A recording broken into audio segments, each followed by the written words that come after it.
अस्सलाम वालेकुम बच्चों, आज का लेक्चर में हम देखेंगे कि एनर्जी क्या होती है। हमने कहा था इस चैप्टर को हम इसका नाम ही वर्क एंड एनर्जी है। कल के आर्टिकल में हमने वर्क को स्टडी किया।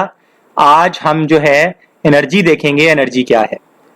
बच्चे, एनर्जी की बहुत इजी डेफिनेशन है, body possesses energy if it is capable to do work.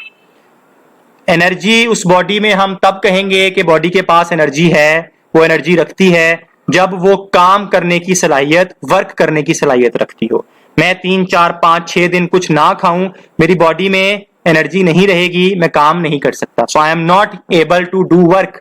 If a body is capable to do work, अगर बॉडी काम करने की सलाहियत रखती है, काम करने की एबिलिटी रखती है, तो हम कहेंगे कि बॉडी एनर्जी पोजेस करती है। अब एनर्जी की बहुत सारी फॉर्म्स हैं। मैकेनिकल एनर्जी है, हीट एनर्जी है, लाइट एनर्जी है, साउंड एनर्जी है, इलेक्ट्रिकल केमिकल एनर्जी है, न्यूक्लियर एनर्जी। तो इसकी बहुत सारी फॉर्म्स हैं और इसको एक फॉर्म से दूसरी फॉर्म में तब्दील किया जा सकता है। ठीक है, वो कैसे किया जा सकता है वो नेक्स्ट आर्टिकल्स में हम पढ़ेंगे।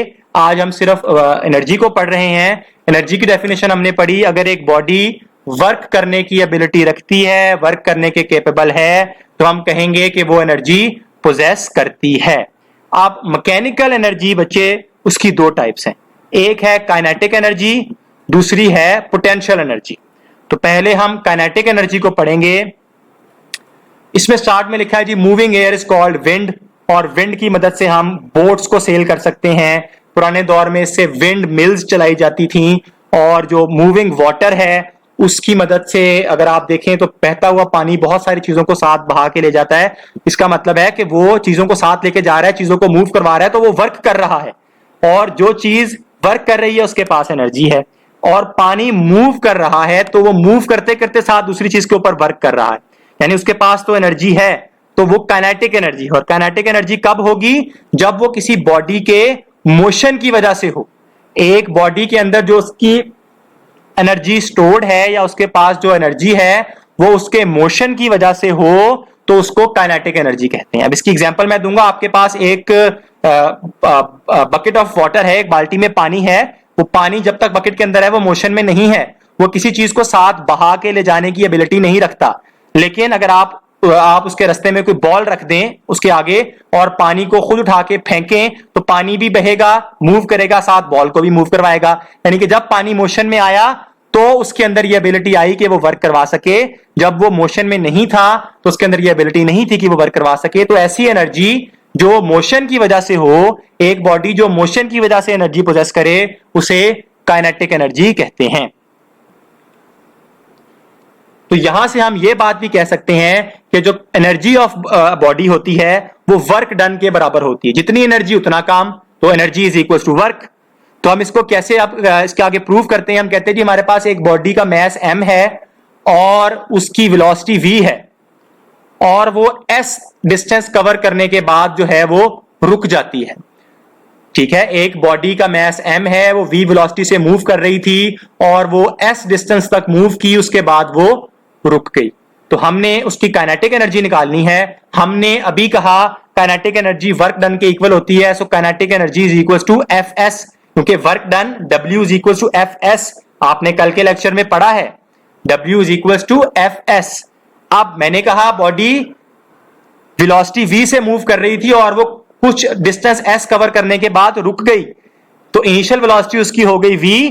जब वो रुक गई तो उसकी वेलोसिटी हो गई vf, हो गई 0। इनिशियली जब हमने, अब आपकी क्लास में एक्सप्लेन हुई थी ये बात कि जब भी हम ऑब्जर्व करना स्टार्ट करेंगे तो वो इनिशियल होगा, जब हम ऑब्जर्व करना छोड़ देंगे तो वो फाइनल होगा। हमने जब ऑब्जर्व करना स्टार्ट किया तो वो वेलोसिटी v से मूव कर रही थी और हमारे ऑब्जर्व करते करते वो 0 पे आके रुक गई, उसकी वेलोसिटी 0 हो गई। तो इनिशियल वेलोसिटी हो गई v, जो हमने यहां लिख दी, फाइनल वेलोसिटी हो गई f। और एक्सेलरेशन उसकी क्या हुई? एक्सेलरेशन हमारे पास हुई -f/m। और ये हमारे पास कहां से आया? ये हमारे पास आया F is equal to -ma, जो हमने पढ़ा था Newton second law of motion में। तो यहां से मेरे पास एक्सेलरेशन की वैल्यू आ गई। अब जिस तरह हम थर्ड चैप्टर के, सेकंड चैप्टर के न्यूमेरिकल्स को सॉल्व किया करते थे कि हम उसकी इक्वेशन ऑफ मोशन लगाते थे, तो यहां देखें vi है, vf है, a है, तो मैं third equation of motion use करूंगा, 2as is equal to vf square minus vi square. A की वैल्यू रिप्लेस करेंगे, वीएफ की वैल्यू रिप्लेस करेंगे, वी की वैल्यू रिप्लेस करेंगे, ये नेगेटिव साइन इस नेगेटिव साइन के साथ कट जाएगा क्योंकि जीरो तो आएगा नहीं, तो ये नेगेटिव वी स्क्वायर बन जाएगा, m यहां आके मल्टीप्लाई हो जाएगा और 2 यहां आके डिवाइड हो जाएगा, तो ये बन जाएगा F S is equal to 1/2 M we square. और ऊपर हमने क्या लिखा है, एफ एस यानी कि work is equal to kinetic energy, तो kinetic energy is equal to 1/2 M we square. ये हमारे पास फॉर्मूला है किसी भी बॉडी की काइनेटिक एनर्जी को मालूम करने का। अगर हमें बॉडी का मास पता है, उसकी वेलोसिटी पता है, तो हम उसकी काइनेटिक एनर्जी को कैलकुलेट कर सकते हैं। और ये फॉर्मूला बहुत इंपॉर्टेंट है, इसको आपने याद रखना है। ये आपके न्यूमेरिकल्स के साथ साथ आगे वाली क्लासेस में और इवन इस क्लास में आगे नेक्स्ट चैप्टर्स में इस्तेमाल भी होगा। तो आज हमने सिर्फ काइनेटिक एनर्जी को स्टडी किया है, इंशाल्लाह कल हम पोटेंशियल एनर्जी को स्टडी करेंगे जो मैकेनिकल एनर्जी की हमारे पास दूसरी टाइप है। Thank you so much.